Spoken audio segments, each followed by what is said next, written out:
മഹീന്ദ്രയുടെ വണ്ടിയാണ്.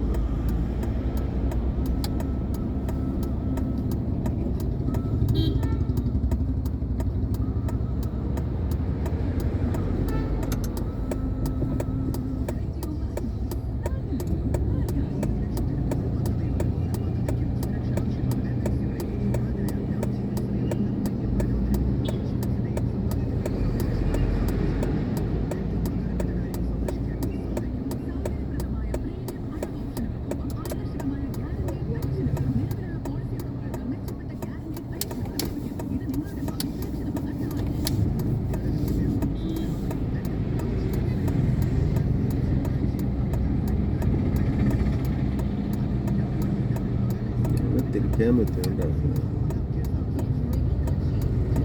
എന്തൊരു വണ്ടിയാണ്, തിങ്കളാഴ്ച ആയതുകൊണ്ടാണ് സാധാരണയേക്കാൾ കൂടുതൽ ഒരുപാട് വണ്ടികൾ.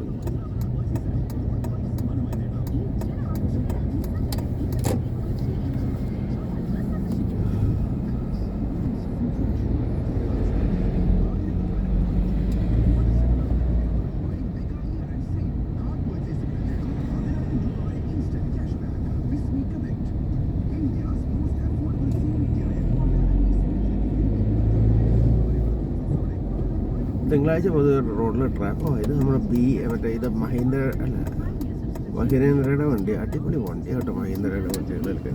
മഹീന്ദ്രയ്ക്ക് ഭയങ്കര സെയിൽസ് ഇപ്പോൾ നമ്പർ 2 സെല്ലിങ് ആയിരുന്നു തോന്നുന്നു അവർ ഇന്ത്യ നാഷണൽ ലെവലിൽ. മാരുതി കഴിഞ്ഞാൽ പിന്നെ നമ്പർ 2 സെല്ലിങ് വെഹിക്കിൾ ഇപ്പോൾ മഹീന്ദ്ര, നമ്പർ 3 ടാറ്റ, ഇപ്പം നമ്പർ 4ലേക്ക് മാറി ഹുണ്ടായി. ടാറ്റയും മഹീന്ദ്രയും ഭയങ്കരമായിട്ട് കയറി വന്നു ഇപ്പോൾ ഒരു ലാസ്റ്റ് 2 ഇയേഴ്സ്. ഇപ്പോൾ ഇലക്ട്രിക് സെക്ടറിൽ അവർ ഭയങ്കരമായിട്ട് ലീഡ് ചെയ്യുന്നുണ്ട്. ടാറ്റ ഇലക്ട്രിക് അത്ര സെയിലില്ല, എന്നാലും ഇലക്ട്രിക് സെക്ടറിൽ ടാറ്റ മഹീന്ദ്ര ലീഡ് ചെയ്യണം. പിന്നെ MG ഹെക്ടർ അല്ല, അതിൻ്റെ ഗ്ലോസ്റ്റർ എന്ന് പറഞ്ഞ ഒരു വണ്ടിയാണ്. അത് നന്നായിട്ട് സെയിലാവുന്നുണ്ട്. അത് 17 lakhs എങ്ങാണ്ടുള്ളൂ. അത് പലരും ഒരു പണ്ട് ഇന്നോവയ്ക്ക് ഒരു ഓൾട്ടർനേറ്റീവായിട്ട് പലരും യൂസ് ചെയ്യേണ്ടത്. ഇന്നോവയുടെ അത്രയും വലിപ്പമില്ല, എന്നാലും ഇന്നോവയ്ക്ക് ഒരു ഓൾട്ടർനേറ്റീവ് പോലെ ഒരു പല ആളുകളും. കാരണം ഇന്നോവയുടെ ഇപ്പോൾ പ്രൈസ് 30 lakhsലേക്ക് മാറി. ഈ സാധനം 17 lakhs. പണ്ട് ഇന്നോവയുടെ പ്രൈസ് 17 lakhs ഉണ്ടാകും. ആ പ്രൈസിൽ ഈ സാധനം കിട്ടും. ഈ MGയുടെ ഒരു വണ്ടിയില്ല, ക്ലോസ്റ്ററാണ്. അത് ഇന്നോവയുടെ അത്രയും വലിപ്പമില്ല, പക്ഷെ അതുപോലെ തന്നെ 5 സീറ്ററാണ്, 7 സീറ്റർ അല്ല ഇന്നോവ പോലെ.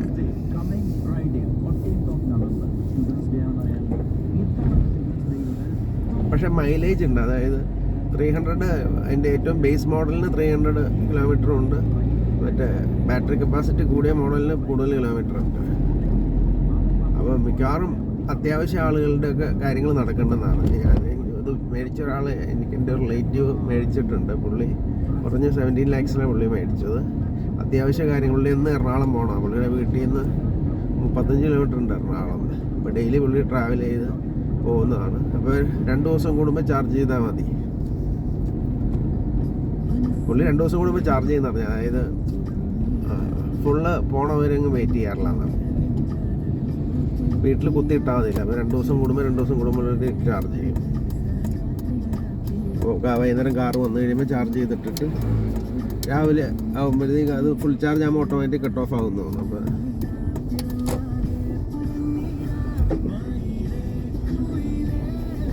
പുള്ളി വീട്ടിൽ നിന്ന് ചെയ്യാറുള്ളൂ എന്നാണ് ചാർജിങ്. പുറത്തുനിന്ന് ചെയ്യാറില്ല എന്നാണ്. പുറത്തുനിന്ന് ചെയ്യാമെന്ന് പറഞ്ഞു, പക്ഷെ ചെയ്യാറില്ല എന്ന് പറഞ്ഞു. വീട്ടിൽ നിന്ന് തന്നെ പുള്ളി ചാർജ് ചെയ്യാറുള്ളൂ. സോളാർ ചെയ്തില്ല എന്നാണ് തീരുമാനിച്ചില്ല എന്ന് പറഞ്ഞു സോളാറിൻ്റെ കാര്യത്തിൽ. ഈ സോളാറുള്ളവർ ഇലക്ട്രിക് കാർ മേടിക്കണവന് പലരും സോളാർ കൂടി ചെയ്യാറുണ്ടെന്ന് തോന്നുന്നു.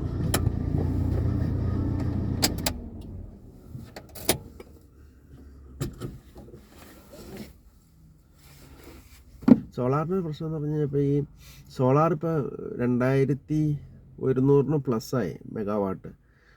മറ്റേ നമ്മുടെ അണക്കെട്ടുകൾ വഴി, അതായത് ഡാംസ് വഴിയുള്ള പവർ ജനറേഷൻ 2300 മെഗാവാട്ടിൽ താഴെ ഉള്ളൂ.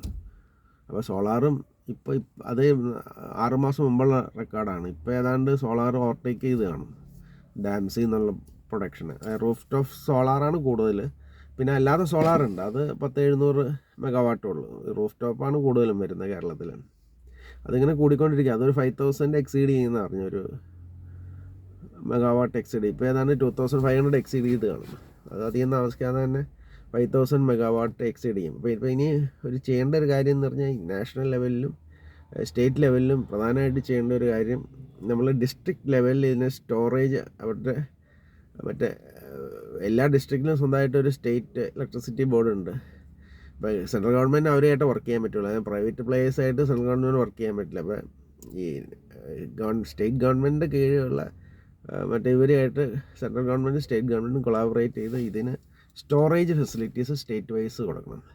അല്ല, ഡിസ്ട്രിക്ട് വൈസ് കൊടുക്കണം. സ്റ്റേറ്റ് വൈസ് അല്ല, ഡിസ്ട്രിക്ട് വൈസ് സ്റ്റോറേജ് ഫെസിലിറ്റി. അതായത് ഈ ആളുകൾ പ്രൊഡ്യൂസ് ചെയ്യുന്ന ഇലക്ട്രിസിറ്റി സ്റ്റോർ ചെയ്യാനുള്ള ഫെസിലിറ്റി ചെയ്യണം.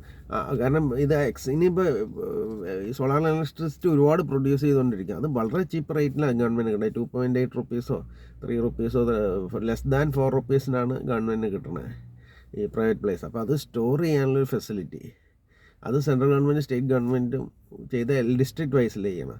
എന്നിട്ട് അത് നൈറ്റിൽ ഇതിപ്പോൾ 6-6:30 ആകുമ്പോഴത്തേക്ക് അതിൻ്റെ പ്രൊഡക്ഷൻ നിൽക്കും, പിന്നെ സോളാറിൻ്റെ പ്രൊഡക്ഷൻ. അപ്പം അത് സ്റ്റോർ ചെയ്യുന്നത് റീഡിസ്ട്രിബ്യൂട്ട് ചെയ്യാനായിട്ട്. അതായത് ഒരു 6:30 അല്ലെങ്കിൽ 7 ശേഷം 7 PM ശേഷം അത് റീഡിസ്ട്രിബ്യൂട്ട് ചെയ്യാനുള്ള സംവിധാനം വേണം. അപ്പോൾ നമ്മൾ എനർജി ഒട്ടും വേസ്റ്റ് ആവില്ല.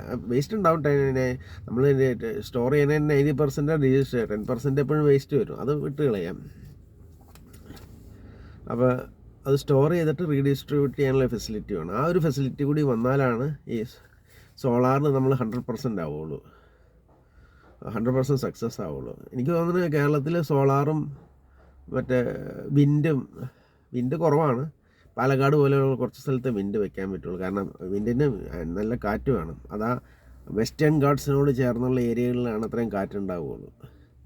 വെസ്റ്റേൺ ഗാർഡ്സ് മൗണ്ടൻ റേഞ്ചിൻ്റെ അത് പാലക്കാട് ഏരിയയിലുണ്ട്. അത് അത്യാവശ്യം ഇതുണ്ട്. കോയമ്പത്തൂർ നമ്മുടെ എൻ്റെ എഞ്ചിനീയറിംഗ് കോളേജൊക്കെ ഉണ്ടായിരുന്ന സെക്ടറിൽ നന്നായിട്ട് അവിടെയൊക്കെ വിൻമില്ലുകൾ പ്രവർത്തിക്കാൻ പറ്റിയ നല്ല കാറ്റാണ്. ഞങ്ങൾക്ക് കോളേജിലേക്ക് രാവിലെ നടക്കാൻ നേരത്തെ എന്ത് കാറ്റാണെന്നറിയാം, നല്ല കാറ്റാണ്. അവിടെ ഈ പുറത്തേക്ക് ഇറങ്ങി നല്ല കാറ്റ്, അങ്ങനെ നമുക്ക് ചൂടേ എടുക്കില്ല. ഒരു മിനി ഊട്ടി പോലെയായിരുന്നു കോവൈ പുതൂർ. അതൊരു റെസിഡൻഷ്യൽ ഏരിയയാണ്. പക്ഷെ അവിടെ മറ്റേ ആ വെസ്റ്റേൺ ഗാർഡ്സിനോട് ചേർന്നുള്ള ഒരുപാട് സ്ഥലങ്ങൾ വെറുതെ വേസ്റ്റ് ലാൻഡായിട്ട് കിടക്കണ്ടോ, ഒന്നും പണിയാതെ. അവിടെയൊക്കെ ഇങ്ങനെയുള്ള സാധനങ്ങൾ വയ്ക്കാവുന്നുള്ളൂ. വിൻമില്ലുകളും അങ്ങനെയുള്ള വിൻമില്ല് കുറച്ചേ വരുള്ളൂ. നമുക്ക് ഇത് ചെറിയ ഹെവി ചൈന പണിയണ പോലെ ഒരുപാട് വലിയ ഈ ഭൂമിയുടെ റൊട്ടേഷനെ ചേഞ്ച് ചെയ്യുന്ന രീതിയിലുള്ള ഡാംസ് ഉണ്ടാക്കരുത്. കാരണം it will endanger the earth. അങ്ങനെയുള്ള ഫെസിലിറ്റിയും കേരളത്തിലില്ല. അത്രയും വലിയ ഡാം ഉണ്ടാക്കില്ല. ഞാൻ പറഞ്ഞ അത്രയും വലിയ ഡാമുകൾ ഉണ്ടാക്കരുത്, ചെറിയ ഡാമുകൾ ഉണ്ടാക്കുന്നത്.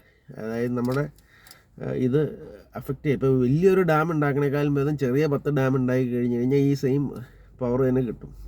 അപ്പോൾ നമ്മൾ വലിയൊരു ഡാം ഉണ്ടാക്കണേക്കാളും ഭേദം ഇപ്പോൾ ഒരു 30,000 മെഗാവാട്ടിൻ്റെ ഒരു ഡാം ഉണ്ടാക്കണേക്കാളും ഭേദം 10 മെഗാവാട്ടിൻ്റെ അല്ലെങ്കിൽ 30 മെഗാവാട്ടിൻ്റെ 100 ഡാം ഉണ്ടാക്കി കഴിഞ്ഞാൽ ഈ സെയിം എഫക്റ്റ് തന്നെ കിട്ടും.